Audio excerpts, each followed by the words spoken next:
I was just wandering around Kettering Hospital, and it's one of those old national health places that's been built up over the years. So it's not like one of these new places that's been built from scratch like the hospital in Peterborough, and it's just gradually been extended over the years, and there's bits of it from the 60s and the 70s. And we were trying to find the unit that Alex was going to for a routine procedure, and it struck me that in a way finding your way around Kettering Hospital is a little bit like a metaphor for the NHS, because it's this kind of huge sprawling edifice that's kind of crumbling in parts of it are new and shiny, and it's pretty, once you're in, it's like difficult to find your way out. And I think it must be a bit like that, trying to manage anything within the NHS, because it's so big and so complicated.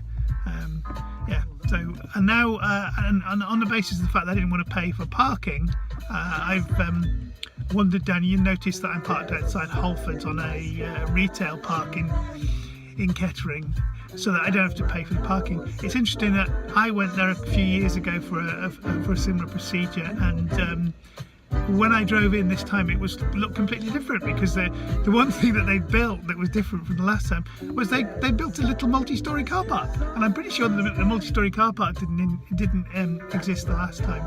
And it made me think about this business, about the fact that there was some not quite scandal, but some issue last week that they were saying that NHS hospitals had made, or actually maybe taken, 175 million in parking charges, and and it's disgusting that the NHS should be taking its money. But of course, if they don't get its money from there, well, they've got to get it from somewhere else. But the other thing that I thought was quite interesting is the fact that this week there was a piece in the paper saying that that missed appointments at GPs had cost the NHS 216 million.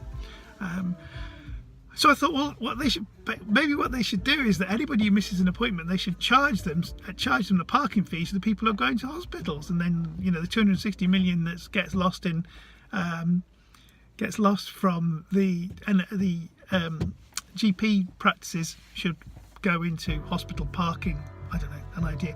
And then thinking about it in kind of in the scale of things, I think the other day Chelsea bought a new midfielder for 58 million. So basically, the parking charges for the whole parking charge to the NHS will actually buy you 3 and a bit, actually just about 3 Chelsea midfielders, which strikes me as a pretty weird comparison. It makes you realise how kind of screwed up things are when you're talking about £58 million for a moderately good midfielder to play for Chelsea. Maybe he's a very good midfielder. I would assume that if he's 58 million, he's quite a good midfielder.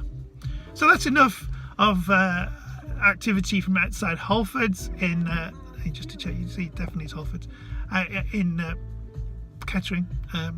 Speak soon.